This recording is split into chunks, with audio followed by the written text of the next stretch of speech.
back, AP Psychers. In today's video, we are going to overview the Unit 9 exam FRQs. The first bullet which you are going to encounter is fine motor skills. This differs, it opposes gross motor skills. They are a confusing pair, so make sure you are answering with the correct set of motor skills, or you simply won't get it correct. Fine motor skills are what we consider small muscle movements. Some examples of a fine motor skill could be a child buttoning their shirt, or maybe tying their shoes. Those are all examples of small motor movements, meaning you need to have very precise movements in order to actually achieve that. Doing something like buttoning a shirt like so, for a 3-year-old, could actually be fairly challenging. Other examples of fine motor skills could even be writing your name. So just writing your name.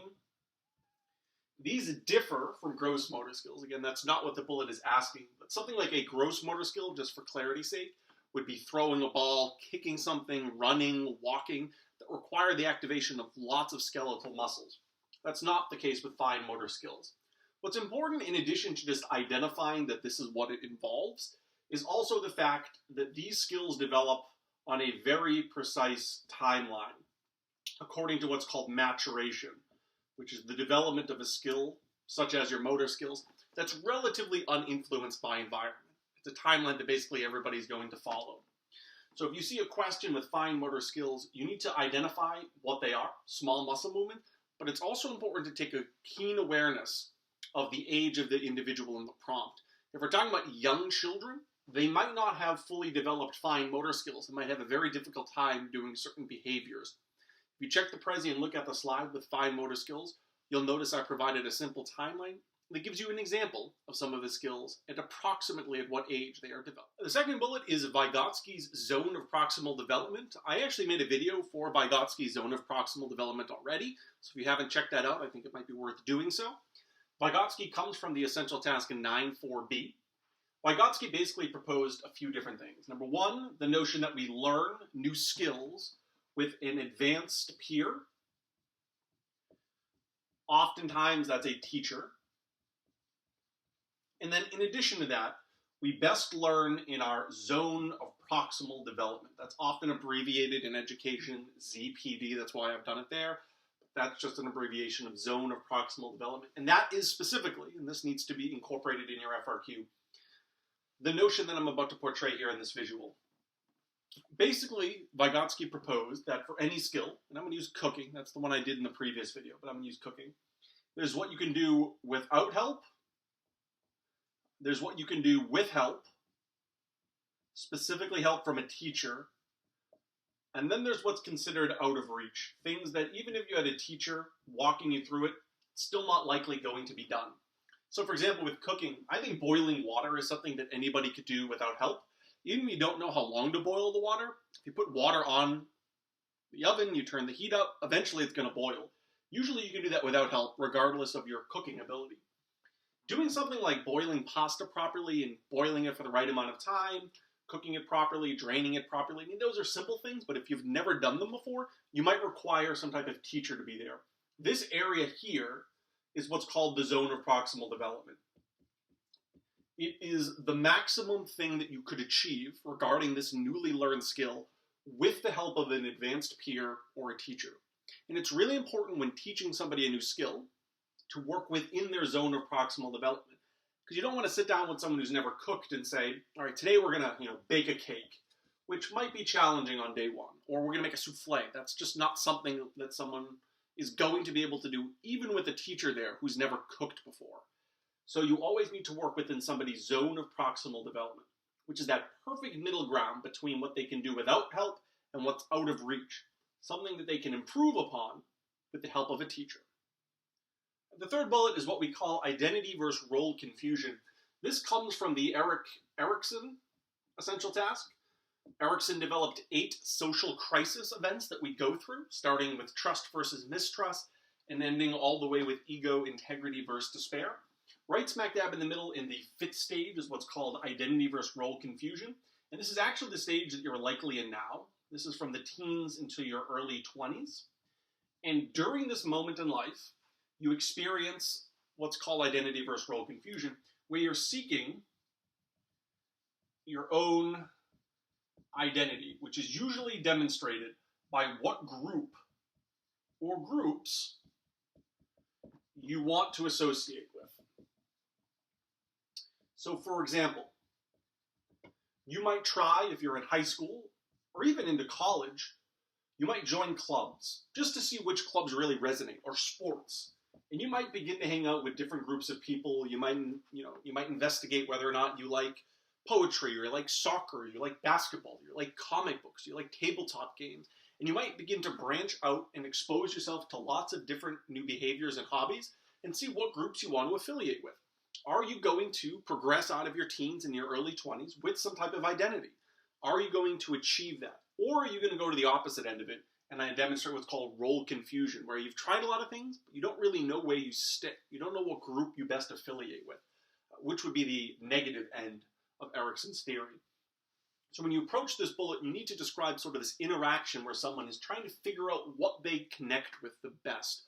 What do they wish to affiliate with? Do they want to start a band? Do they want to join the soccer team? Do they want to join a book club? What groups do they best associate themselves with? So that really going forward in their life, they have this group that they can be closely connected to. The fourth bullet is the authoritarian parenting style. I think the best and simplest way of understanding the parenting styles is to break it down into the degrees of warmth/responsiveness and then demand. Warmth/responsiveness means how responsive is the parent to the child's needs? Are they willing to compromise? Are they willing to hear the child out?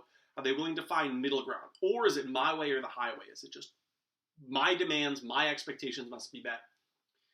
In terms of authoritarian parenting, warmth tends to be low, while demand tends to be high, which means a parent who exhibits authoritarian parenting is going to have high expectations academically, high expectations occupationally. There's likely going to be really rigid rules in the house, strict curfews, expectations about cleanliness, all that. And combination with lower warmth. So there's not going to be that middle ground where you can compromise. It really is my way or the highway. Generally speaking, authoritarian parenting will correlate to individuals who grow up. So later on, so of course, we grow up years later and really have really good skills when it comes to obedience of authority figures. They've lived their whole life in an environment where their parent or guardians expected a lot, and there were repercussions for failing to uphold their expectations. So that, generally speaking, is one of the areas that individuals who grow up under an authoritarian parenting see. You also can see some, we're not talking like overwhelming, but some deficiencies socially. At least when we compare this to authoritative parenting, which is the one that we're going to talk about for the sixth bullet, which is much more likely to correlate to self-reliance and independence. You don't quite see that as much in authoritarian parenting. It's not the end-all be-all, and correlation is not causation, as we well know. But nevertheless, when you see these types of bullets, occasionally they ask not what authoritarian parenting is per se, but what might it do to the child when they grow up. So it's important to understand what you're being asked so you're approaching it properly. In the bullet that I've asked you, this part is sufficient. Describe in a scenario in which the parent is showing little warmth but lots of demand. The fifth bullet's a little bit of an interesting one, and you might have a challenging time figuring out sort of how to define it. There were a few different types of insecure attachment. There was avoidant and then anxious and ambivalent. But more or less what insecure attachment means is the child could not or did not view their parent or guardian as a secure base. That can be for a few different reasons. Perhaps the parent wasn't responsive to the needs of the child consistently enough. Perhaps the parents are never responsive to the needs of the child. Or there can be some other reasons. But generally speaking, insecure attachment in the strained situation looks like this. Mother is with the child. Mother leaves. Baby cries. That so far is the strained situation study. Then the baby and the mother are reunited. With insecure attachment, the baby either cries or is avoidant, kind of turns their shoulder and doesn't want to be picked up or interacted with. Those are all examples of insecure attachment. And if you don't want to specify whether it's anxious, ambivalent, or avoidant, you can kind of just describe what I have here, that the child did not view their parent or guardian as a secure base. Now, what that ends up doing, what this ends up correlating to, is very similar to authoritarian parenting. We're talking about lower self-esteem, for example. We're talking about other types of detrimental effects on social skills. So I'm just going to write deficiencies, social skills again. And again, it's just correlation. Correlation is not causation. If someday you're a parent and you feel like your child exhibits this, again, that's not the end-all be-all. Correlation is not causation. It's never causation. It's just correlation. The bullet that I've provided for you asks you to tell me what would happen in the future, which means you actually need to focus on the correlational aspect of what I have here on the whiteboard, but what's also in the Prezi. And be very aware of that. Sometimes they ask questions with terms like this, and they're not asking you just to tell me what it looks like today.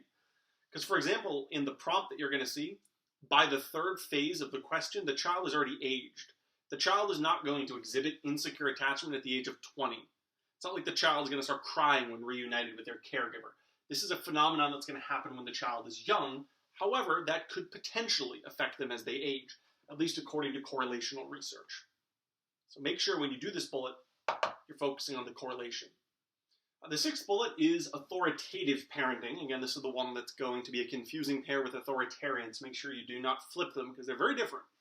With authoritative parenting, we're actually going to have two green arrows for both of these because although a parent that exhibits this is highly demanding, which again means high expectations academically, occupationally, etc., they're way more responsive, meaning they're willing to hear you out, they're willing to compromise. If you give a good reason, perhaps you can break your curfew.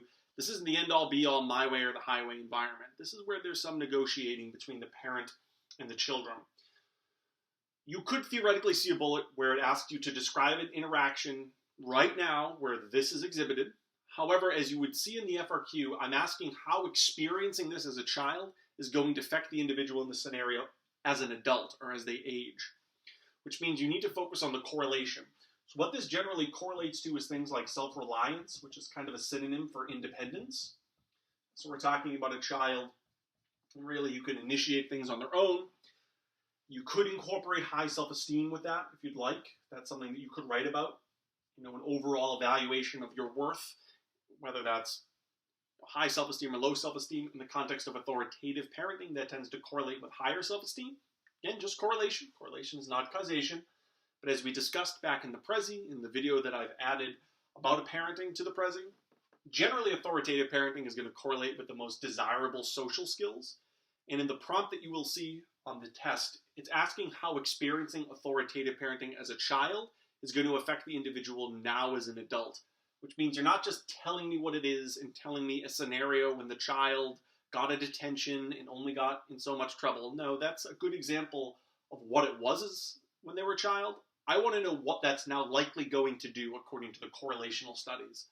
So although you can go to the definition for these, make sure you're answering the question precisely. Focus on correlation for not only this, but the last two bullets.